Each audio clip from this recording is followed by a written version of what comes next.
Hey, welcome back to the channel. Welcome back to the channel, man. They just got one of Lil Durk's main people. And this is the reason why the investigation been going the way how they charged Durk with more felonies and more charges is because they just grabbed up one of his main peoples. I mean, the dude ran from 12 from OBlock all the way down to like literally the other side of Illinois. And like he had to jump fences, and next thing you knew, they was after him with helicopters. They came down on ropes, jumping out the helipad, came out the sewer drain, tripped dude up.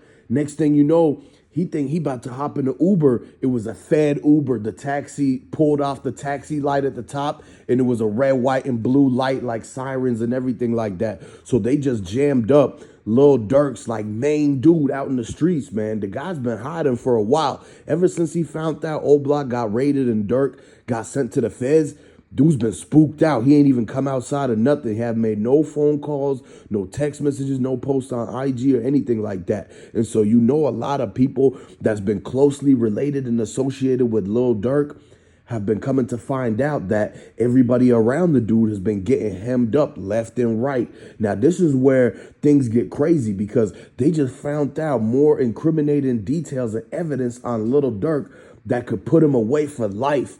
A lot of people actually really believe now that Durk might not be able to get out. And this is why he had to pull up the $850,000 and give it to that super lawyer, the same lawyer that's been representing all the big rappers this year. He just got NBA YoungBoy off of a major charge. He's going to be coming back soon, but now he has to work the Durk case, and they have a whole RICO on him. They have wiretaps, tabs, footages, and everything like that. And a lot of the witnesses, a lot of the people that's corroborators, they've been cooperating against Lil Durk because they swore to OTF that they was never gonna tell. They swore up and down. I mean, a lot of these dudes that grew up in Lil Durk's neighborhood, they really not with the snitching and telling and all that kind of stuff. But now it's 2024 and people was hurting out there. People was looking for, like, you know, a lot of the people that was actually taking orders from Durk, they needed the money right then and there, you know what I'm saying? But now it's a situation where they're like, man, the feds are throwing 100 years at them. Or if they tell on Durk, they could get released. They might get a reward. They might get something like that, a handout or something. And so this is when that's why OTF Jam, when they had him in the interrogation room, he had told so much that they brought him KFC and Popeyes. A lot of the times when the people tell on somebody, they give them like snacks. They give them food from the outside world. They bring them pizza and all this kind of stuff. So OTF Jam, he literally gave his cell phone up to the feds. And he let them read all the text messages back and forth between him and Lil Durk, between him and the other street dudes on how they was actually planning things to go down, man, for years. And this was going on for years. And Durk didn't know it, man. And a lot of people knew that there was going to be a karma from situations that they had hit up dudes from the other side. And there's a lot of people on both sides that needs to RIP. But at the end of the day, they got all of Durk's dudes, right-hand mans, people from OTF, people from OBlock, his hitters, his partners, and everybody that he grew up with, and everybody that he was basically had in the streets doing his dirty work for him. Because a lot of people know that Lil Durk, because of his fame, his status, and everybody would know who he is if he was out there on the block doing stuff himself.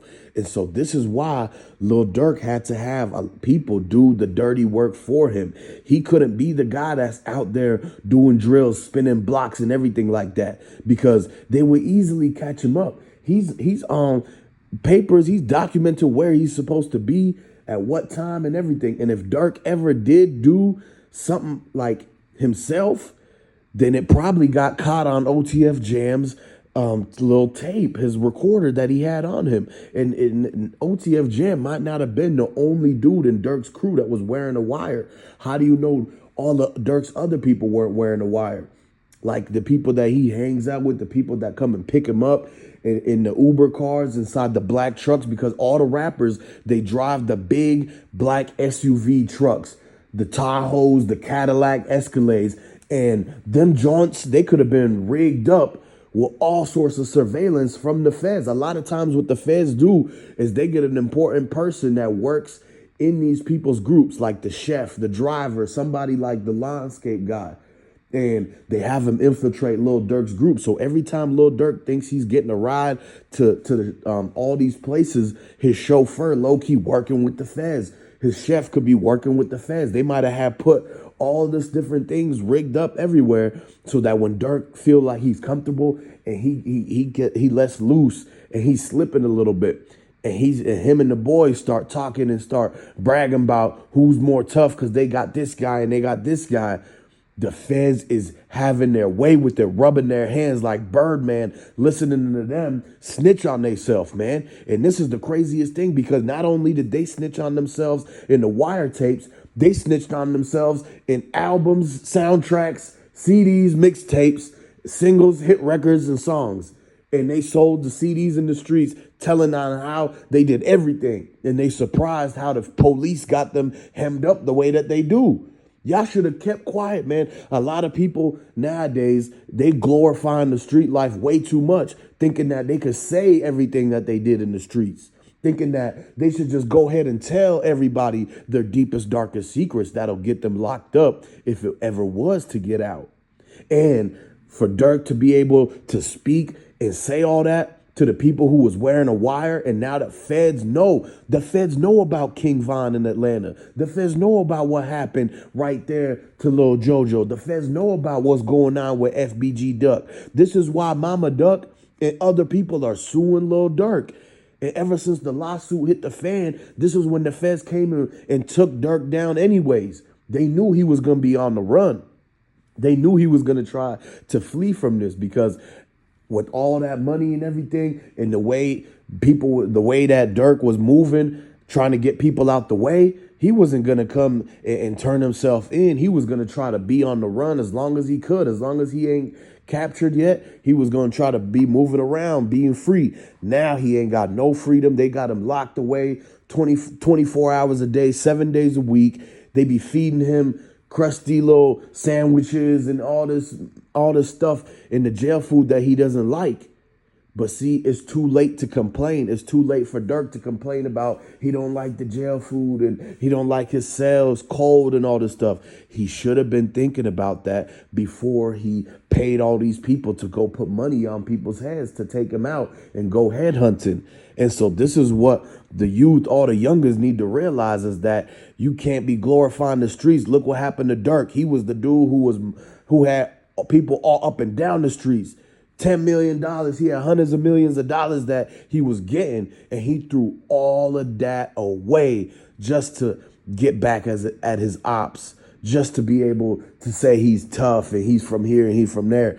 It was not worth it in the end, because look at him now. He getting a life sentence. All the money that he made rapping, he got to give it to the one lawyer dude. Now that guy's rich. Now he got Durk's money. Now he's going to be flexing Durk's money the rest of his life. The lawyer's grandkids going to be flexing Durk's money, putting it to their ear. And they don't got to put no work in the streets. They don't got to hit no licks. They don't even have to have a job. And they just got rich because their granddaddy got a lot of money from Lil Durk, because Lil Durk they couldn't keep quiet. They had dudes wearing wires. They was getting folks hit up in the streets. Allegedly, everything alleged for entertainment purposes. Now, allegedly, all that happened, and he told it all to the feds and got locked up for it. And they expect all the guys to uphold the street code when they got caught, when they was cooperating already on him. And Durk think that his dude's gonna not tell on him. Everybody's gonna tell. This is why Durk already got caught. If you think the feds just pulled up on him and caught him, it was because his partners was giving him up months ago and still hanging around him, and he didn't even know. A lot of people try to warn Durk that it was people in his own crew that was working against him, but he didn't listen. He thought that because of the money was so long that, they not gonna turn against me. I got too much bread that I'm giving them. But guess what? All that bread don't matter when the feds got a case on you and they about to give you the football numbers. 300 years, 100 years, 87 years, this and that. And so this is why the karma for Durk is caught up to him, and they all got caught red-handed. Let me know what y'all think about this whole thing. Let me know where y'all from and who you rocking with.